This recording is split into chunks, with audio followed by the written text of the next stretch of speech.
you look at your birthday, you just Google your birthday, not the year, but the month and the day, and type in something like active aggressor, active shooter, violent event, anything, Florida man, no, but any of those things, right? Yeah. Something's going to come up, and that tells you that literally every single day something happens. But we've almost become so desensitized to it that the news media typically doesn't even cover it unless there's something pretty significant. They'll put it out there. So, I mean, it's happening every single day. And we try to explain that to people. All right, another episode of Scaling Secrets. I'm Dan Maddox, joined today by Jamie Anderson and Brian Anderson Needham. Is that correct? You got it, man. All right, cousins. Yep. And co-founder of Weapon Brand. I think we can first start this episode just kind of tell me a little bit about each of you and the business and what you're doing, and this is mainly self-defense, right? Yeah. Yeah. Okay. Yeah. I'll tell you a little bit about us personally because Brian is too humble to brag. So I always do all the bragging Okay. for him.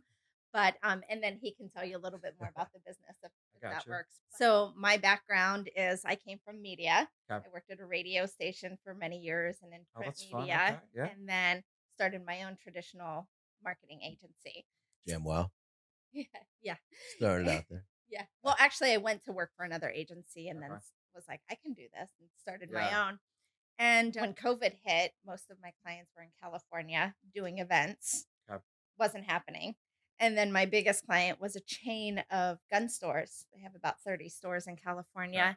And people were buying firearms and ammo like crazy. Okay. Couldn't even keep the shelf stock. Okay. So I was kind of thinking I wanted to do something else. I had been in advertising for so long. And Brian had approached me, him and an ex-girlfriend, sorry. Him and an ex-girlfriend were going to start this business.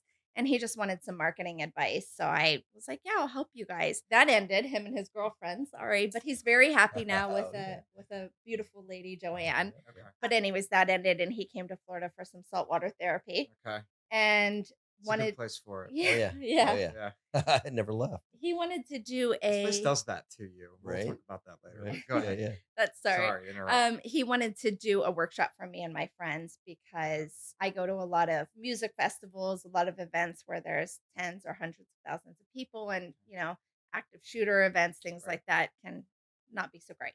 So we ended up having an event for me and my friends, and everybody wanted more. So Brian was like, let's do this. And so him and I did it together, and that was about 2.5 years ago. But so a little bit of the background on the marketing side, that was my background. And then Brian, he was a sniper in the US Marines and then special forces. And when he left the Marines, he went to work for the state of Ohio, training over 50,000 law enforcement officers, corrections, parole, violent fugitive recovery specialists, hostage negotiator, and all of these other things that he won't talk about. So that's kind of a little bit about us and the background of how we started. And then Brian can let you know what we do today. What is it that you do today and kind of offer the community? And unfortunately, I feel like there's a lot of things to talk about in this space, unfortunately. But I mean, it's awesome that you guys are helping so many people have this skill set. Well, if you see our shirts, Dan, we make weapons. Okay. We make human weapons Exactly. out of anybody, any skill level, any skill set you already have, any skill set that you don't have, any fitness level, any type of ability or disability, we can make you a weapon. With every single class we have, we give a money back guarantee with that you're going to walk out and be more empowered, more confident to be able to protect yourself or at least be able to pick things out that you haven't before and avoid danger. And if you can't avoid it, then we teach you how to get out of it. And not only that, but how to recover afterwards, from even report writing to seeking out different types of therapy or counseling. We do it all. We do everything but two things. We don't teach Zumba and we don't teach yoga. Okay. Not that either one of those are bad, but we just don't know how to do But it. you do have a studio where Yeah. you Oh, yeah. do this, right? Yeah. I mean, Not only here, just in Florida, but Ohio as well. in Ohio as well. I Yeah. didn't know that. Okay. Mhm. Who's your clientele? Like, who comes in? How do you get people to come in? What's kind of the strategy there? Go ahead, Jane. We're always like, who's going to talk? Yeah. All right. That's okay. It's interesting because a lot of our clientele are women in my age range. They're kind of between 30 and 50 years old, though a couple weeks ago we had a group of 70-plus-year-old women who came in as a group and wanted to get a self-defense class together. We have classes that are specifically designed for seniors. I say 55 plus, but I mean, we're almost 55, so that's like seems Easy, weird. easy. But in Florida, our Yeah, classes yeah, for the yeah. seniors are very popular. We do corporate events, so we go into a lot of corporations and do team building, self-defense, active shooter response, de-escalation training, tips for a bulletproof lifestyle. There's Okay. literally about 40 different classes that we teach. I would say, So, unfortunately, probably the active shooting training. I mean, I feel like a lot of places where I've worked, Yeah, you have these trainings, and sure. you never obviously think you're going to use it until you need it. And I mean, what's it like to be able to kind of have those conversations with people? It's weird because people know that it's out there. Like, that Yeah. Jamie and I both tell people all the time, whether it's in a class or asked about active aggressor types of situations, we explain to them if you look at your birthday, you just Google your birthday, not the year, but the month and the day, and type in something like active aggressor, active shooter, violent event, anything, Florida man, no, but any of those things, right? Yeah. Something's going to come up, and that tells you that literally every single day something happens. But we've almost become so desensitized to it that the news media typically doesn't even cover it unless there's something pretty significant. They'll put it out there. So, I mean, it's happening every single day. And we try to explain that to people, and everybody says the same thing. I work here, I do this. I really should take it. My business, my agency, my corporation, we really should have it. I wish they had it, but it's taking that step. That first step is the most difficult one, just actually doing it, finding the time. We tell everybody we don't care about what resources you have. We'll figure something out. Right. Whether you have something in trade, whether we extend some type of a financial plan. I mean, anything will get you there. But them taking that first step is always the hardest. And that question that you just asked is probably one of our most prevalent that we get asked.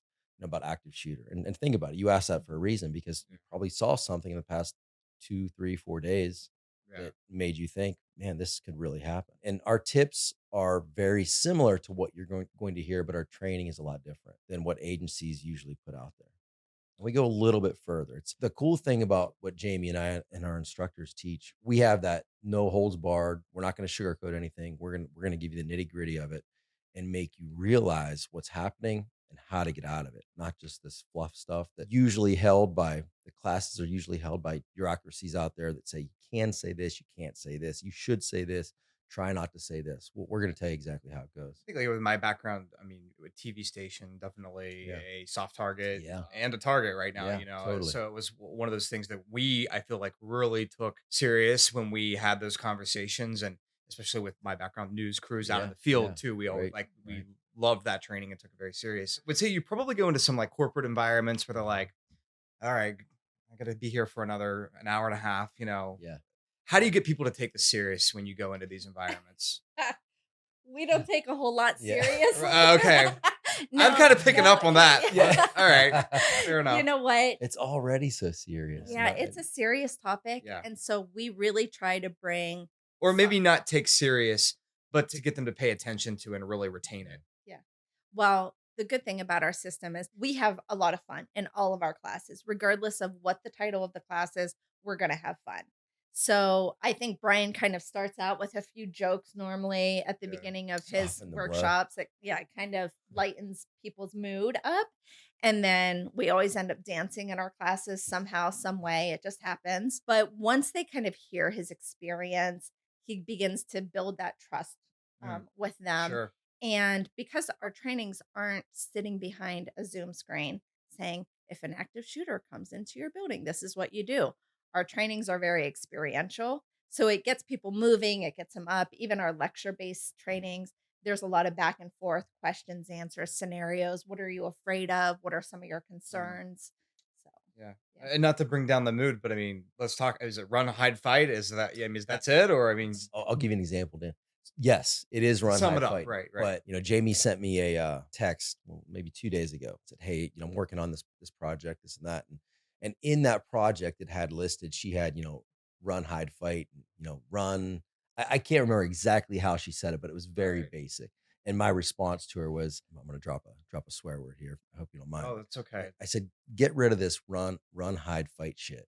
Okay. I said, Okay. "You know better than this." Right. I said, let's talk about this to where you could actually teach something, learn something, and actually do something, right? It's not just run, it's create space. How do you create space? First, you have to identify the danger. You have to know that it's there, and you have to know where it's coming from. Just a little side note, if there are gunshots going on in a building, just the acoustics of how that sound is projected, it's going to be extremely difficult to know exactly where it's coming from. So first we have to identify where is that threat. Now let's get away from the threat. Drop everything, do what you have to do, create space. Everything in self-defense has to do with, first of all, options. Your first option should be create space. If you can't create space, you have to close that distance to cut the effectiveness of that attacker, no matter what situation it is, even a knife. And people don't understand that with knife attacks. They're like, man, I got to create space, create space. You do. Just like the active shooter, you do have to create that space. But once you're in that danger zone to where you can't create enough space, you're going to have to close that distance. So that goes along with third thing, which would be fight. But before you get there, I hear all this all the time, hide. Well, where do you hide? You have to hide with something that has a barrier and something that likely, if you can, something that has cover, not concealment. The difference is concealment. Think about makeup. You put concealment on to Right. try to hide this, right? However, if you have cover, you're protecting yourself from bullets. So think, what am I going to protect myself from bullets? So space first, then a barrier. Bare minimum, if your barrier is even just a locked door. You know, people forget Right. about this. They think, well, I got to hide in this spot. It's going to be shooting fish in a barrel. So run, create space any way that you can. If you can't create that space, hide. And when you do hide, hide in something that has some form of a barrier if you can. But once that hiding place, whatever it is that you chose, becomes compromised, now you have to fight. One thing I remember, hard corners. Is that Yeah. something still? Is that important, or like, what's your take on that? Hard As far corners. as angling, Yeah, like that over here. That would be a hard corner, right? um, Like from the door or back in there. any type of a vantage point to where you can either not be seen or you can gain some type of leverage over the attacker. And that goes into the fight. Like if you're in a hard corner, the best reason you'd be in that hard corner for me is if they come through that door, that's easy access to Right. get to Right. the shooter's devices, right? Or the shooter Right. or the aggressor. So with the fight, understand that fighting is closing the distance, finding that one or few bad cells that you have in your body that are hostile, that are aggressive, that are violent, and doing everything you can to survive, to break the person's body, break their devices, break their spirit, their mind, to be able to get out of that and make yourself safe. And then go back to being a good person again. But understanding, everybody, if you have children, they learn it every day in school. They'll come home. What do you do in an active shooter event? Well, we run, hide, fight. What does that mean? Break that down. Then that's where we start to, well, maybe we have to learn a little bit more about this because it's just not running, hiding, and fighting. Like the details of it, that's what's going to matter in that situation.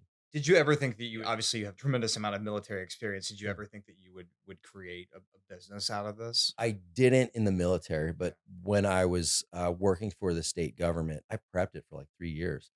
And what I did was I opened a training academy in Ohio, Combat Athlete Performance Academy. Little plug, right? Shameless Okay. plug. Yeah. So, Hey, that's um, what this is for. yeah, right. But that We're was a doing it. stepping stone for me to then build Weapon Brand. What I didn't realize at the time was, I thought, man, and people to say it's running a gym. It's more of a training academy, but running a gym to get to this point was one of the scariest things that I've kicked in doors. I fought in cages, fought in different operations and wars. And the scariest thing I ever had to do was stop doing something that I already knew that was comfortable with me, which those things sound pretty scary, to quit that and open a business, not knowing anything and He didn't learning as tell I me go. it would be this hard. Yeah. Yeah. Let me ask you, was there a certain event or something that happened that made you say, "Hey, I want to do this. This is important." It was just a passion of Okay. mine, and everything everything that I did, when I worked for state government and even my military career, it seemed like I was always kind of put in that place to lead or to teach, Mm. in a sense. Not that I'm good at it. Maybe I had them fooled, but I but wouldn't offer a money back guarantee if he wasn't yeah, good at it. Gotcha. If right. I was thought that anyone would ever take us up on that offer, Right. probably.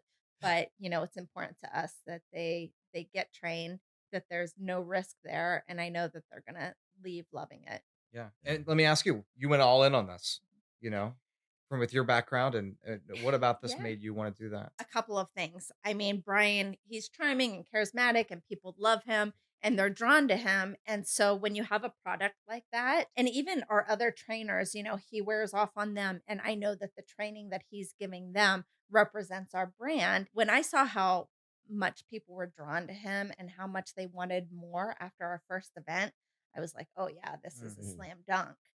I also had 2 instances where I could have very easily been involved in an active shooter Oh event. wow. The Route 91 Music Festival in Vegas. I go to all the music festivals Tortuga, Stagecoach, CMA Mm. Fest. I'm a huge music festival fan. And I don't even remember why I wasn't there, but I wasn't there. And that was the largest active shooter event in American history. I had a lot of friends And you there. usually go to I that. would normally be at every music festival. So it That was does. the Mandalay Bay. Yeah, Is that okay? in Vegas, Gotcha. yeah. And then a client of mine that I have had with my advertising agency since inception, and even before that, I worked with them in radio since probably like 2002. A gentleman went into the nightclub and shot 13 people, including Right. himself. And I was there all the time. That was like my second home. And so I feel very fortunate to have avoided those events. And that kind of drives my passion to make sure that other people know what to do if they're in those situations now. Gotcha. Do you think that this is something that sure there's a lot of these big demand in what you're doing, right? Is Sure. that gone up? I mean, kind of It, stayed it, steady. it's crazy because it's always been high. Right. I mean, especially now recently, it's extremely high, but people will still put other things that aren't as important first. Yeah. And I think it's because they don't want to know it exists. And I worked with a lot of different correction agencies and correction facilities. And it was really funny because people in the neighborhood of where that correctional facility was, a lot of times didn't even know it was there, or they knew it was there and completely ignored it. And I think that that's just kind of the human condition where, we want to see the good. We want to try to avoid the stuff that's dangerous, the stuff that is grimy and gritty that we don't like, the stuff that's negative and Right. bad because we don't want to think about it and Yeah. dwell on it. So I think because of those reasons, they know that there's bad things going on. Every single day you could see something, and we hear every day from people, man, I really should take this. Man, I Yeah. would really like my family to have this, but I really have to get my hair done also on Saturday. My hair, my nails. I Yeah. need that I new think. Louis. And that's all more important than I'm being Yeah. facetious when I say this, but that's all more important than getting home to your family See, I safely think that night. my background, we would cover. I mean, the Pulse nightclub. I Yeah. covered the Yeah. aftermath of that. That was Sure. just really that was horrible. Like we always took these trainings very, very seriously because we saw it our every day, Yes. especially the field crews, right? Mhm. Not we didn't see it every day, Yeah. but you get my point. I worked in a building. I won't say the name of the organization, but in Tampa, and it was a TV station, which is considered a soft target in these types of scenarios, as you Sure. know. I mean, and they built a fortress. You had to use a key card with a big heavy door to go to the bathroom. Like every door was a key Yeah. carded, and they paid off duty Tampa police officers to be there on site Sure. 24/7, 365. And then I went and worked for an operation where they had like maybe like a gate Mhm. to Right. the parking lot.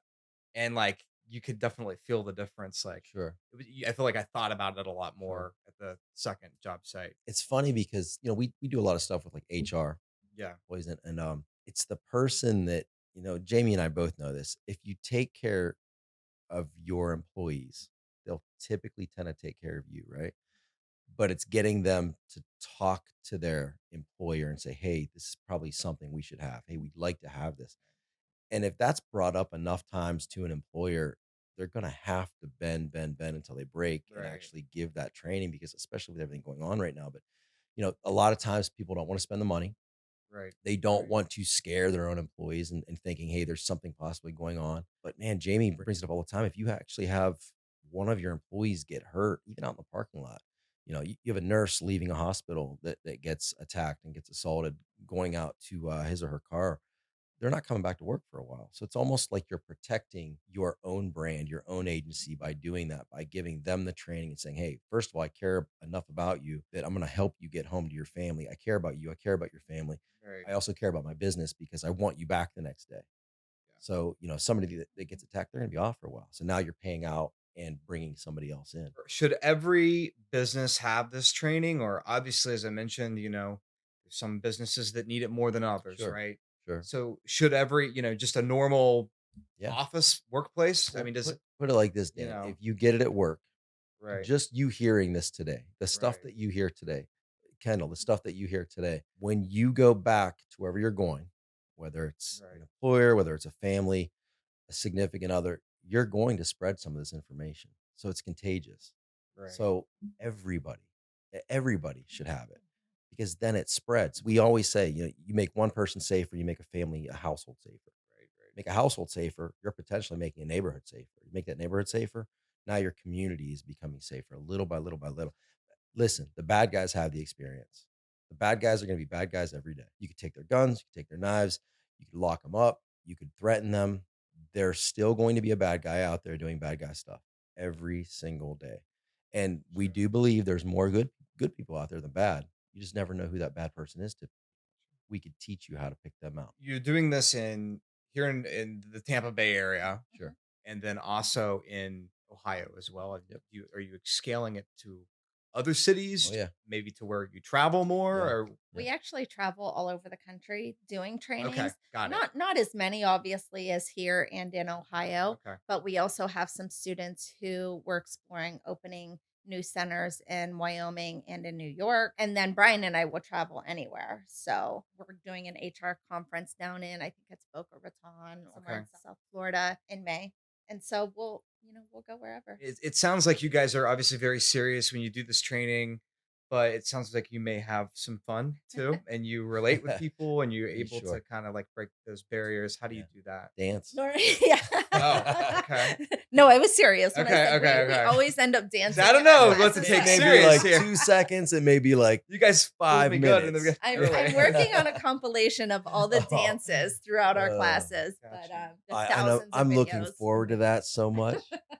That's sarcasm. But we joke, we have fun, we dance, we try to make genuine connections with Sure. our It's going to be students. important, right? You're not going to Yeah. you're Yeah. not gonna break through if you don't. Sure. do that. Especially Brian's trauma informed and an adaptive athlete coach. So, whatever level of ability you have, he can work with you. Some people, I'm using a cane, I'm in a wheelchair, I'm using a walker. So, I'm not very confident that I could protect myself.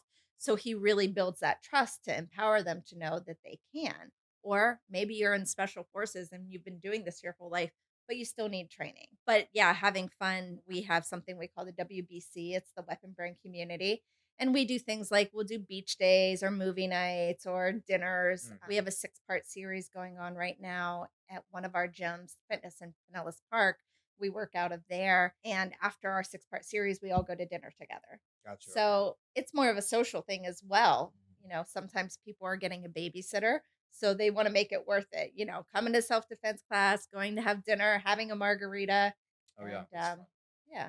Do you encourage people to carry their own weapons, or do you do training associated with that, or We encourage them that if they are, no matter what kind of device it is, just to train on it. right? And whether it's, you get it through our training that's provided for that specific weapon, or you go somewhere else, just get training. I'm 48 years old. Yeah. And I've carried a firearm for a profession more than half my life. Right. And I still need more training. Gotcha. So I've done things in my career and in my life that are 100% dependent upon how you handle and function that firearm. Right. I still need training. And there's people out there now that will take a CCW course, a permit class, and tell you I'm fine, or I'll go to the range. The range Right. isn't training. Right. Okay. As far as anything else, and not anything else, but everything that you carry that you're not born on your body with, pepper spray, a taser, a firearm, brass knuckles, whatever you carry and you weren't born with, you need absolute 100% more training, more than what you think you need. So what do you come to you for? I mean, Yeah. obviously that's Well, you don't do that's good. that good type business of wise. right. Yeah, sure. Train on Yeah. everything. Okay, you We- do we- firearm we do training. firearms Yes. Oh, I Yeah, didn't we know do that. that. Okay, got Yeah. you. But our That's good to know. slogan is be your own. Right. Be your own weapon. You Right. don't have to depend on a firearm. You don't have to depend on a pepper spray or mace or a taser or a bad kitty keychain or any of that. Your head, your gut, and your hands are your best weapon. If you can avoid that and you're using a secondary device, yeah, like he said, training is the most important thing. You want those things to become an asset, not a liability. When you're not trained on it, they are 100% a liability. Gotcha. Dan, it's funny if you ask, just go on the street and maybe not go on the street and ask this, but Right. if you were to ask 5 of your family members or 5, extended friends or extended family, hey, do you guys carry pepper spray, OC, Right. mace? Now ask them when the last time it was they used it, or Right. if it even works. Right. That's almost every single person. Every single person that's carrying this, typically that we run across, they've never used it, they've never tried it, they don't even know if it works. And to be quite honest with you, unless you're getting a direct hit to the eyes, it's probably not going to be that effective anyway. And you may also get some blowback from it. So you're going to get a secondary exposure. So that's just some of the Yeah. examples that we give when we're talking about secondary device defensive tools. like pepper spray, mace, and a firearm as well. Right. Most police officers that get killed in a firefight are usually killed by their own gun.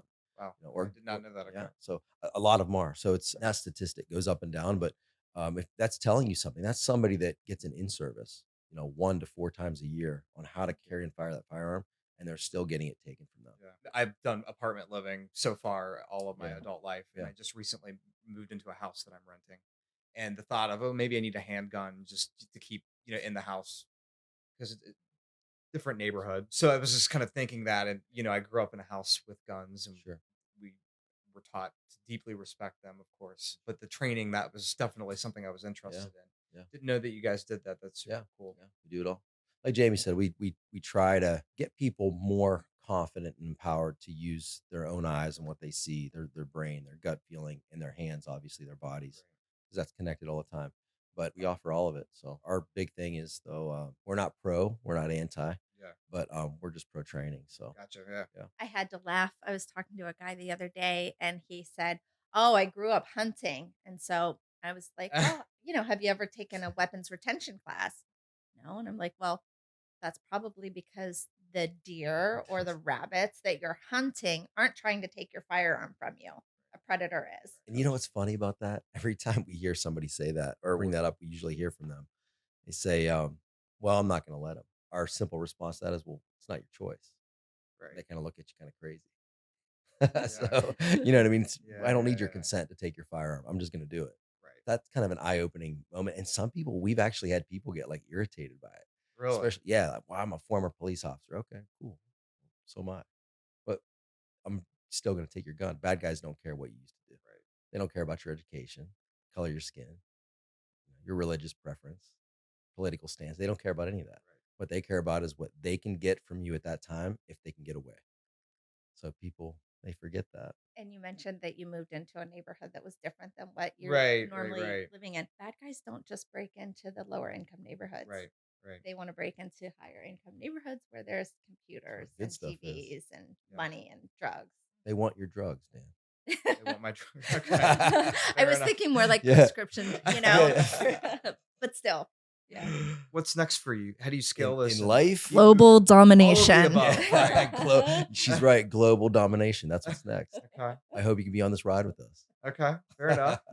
Starting with Naples. Gotcha. Yeah. Oh, so Naples is that? Well, I mean, we have some interest in some trainings down there, Okay. but like I said, we travel all over. But we're working more on getting more of our courses online digitally, so people who can't access us or have the means to bring us live to their trainings, they do have some Right. digital content that they can learn from. We do have one series online right now for realtors because, believe it or not, being a real estate agent Right. can be rather dangerous. Yeah. Okay. Right. So, more digital content, more gym partnerships where we can provide our services, instructor development. You're on a roll. Gotcha. I mean, that'll get us through the next couple of years, I think. Well, it's but franchising, Okay. long term, and also getting Brian on some bigger stages to speak and to share the message with the people who need to hear it, Gotcha. which is everybody. Okay. Like serious conversations. It's heavy. Obviously a heavy topic, right? But you guys are very approachable, and I'm sure that rapport that Sure. you build definitely helps in what you do. Most of Finally. our clients become friends. It's it's Yeah. pretty crazy. Okay. The majority of friends that we have that in the circles that we're in now have been some type of a client at one point. So That's awesome. yeah, we built a great relationship with them. That's so important too, right? Yep. Once you book us, you're stuck with us. Yeah, you can't get rid of us. Yeah. Right. We'll find you. Yeah. Finally, where can people find you? Yeah. How can they find information out about you? Where do they go? MA Fitness St. Pete. Come on. Now our St. Pete headquarters are at MA Fitness. We work out at Kinetics Inspired Fitness, also in Pinellas Park, our gym in Ohio. But Okay. if you're not in one of those cities, we'll come to you. You can find us at weaponbrand.com. Okay. Also on most of the social media platforms under Weapon Brand. Yeah, come join us, Okay. have some fun, learn to be your own And Weapon Brand. I didn't ask you how the name. How did that come about? Yeah. We make you a weapon. That's it. When we first started this, Dan, people were like, I don't want to put anything geographical out there, but usually seem like a lot of people from the West, we'll say, Okay. had kind of an issue with our name weapon. Like, well, people aren't going to take this, Okay, or we okay. get people that get a little bit misconceived by that name and they think that we we actually build guns. Okay, for So, sure. when we put brand on there, we actually started to put our tagline as, be your own. People started to understand, but anything could be a weapon. As a matter of fact, if you take any NRA course, whether Sure. you believe in the NRA or you don't, if you took any of the NRA courses that they offer, you're not even allowed to speak about a firearm being a weapon because their stance is anything could be a weapon. Okay. So we kind of adopted that thought process, and that's just like Jamie said, that's our tagline. We make you the weapon, so that's where it came from. And the cool thing is, it's not just about being a weapon against a predator. We talk to kids about bullying, being a weapon against bullying. We talk to people who are having mental health issues about being a weapon against your mental health, whether it's anxiety or depression, or you have some sort of trauma. Brian's really well versed with trauma and PTSD and can really work with those people Okay. who aren't always comfortable. Or being a weapon against physical illness. His stepdad is fighting cancer right Right. now, For the and second time. whenever he Mhm. goes to his chemo, he wears his Weapon Brand Oh, that's t-shirt cool. because he wants people to know, like, I'm fighting this. Yeah. I got this. I'm a weapon over my cancer. So it's not just be a weapon against a predator, but be a weapon against anything that you're fighting against. Anything. Jamie, Brian, Weapon Brand, thank you. Hey, Thank you. thanks, Dan. Appreciate your time. Yeah, Yeah. it's Thanks for fun. having us.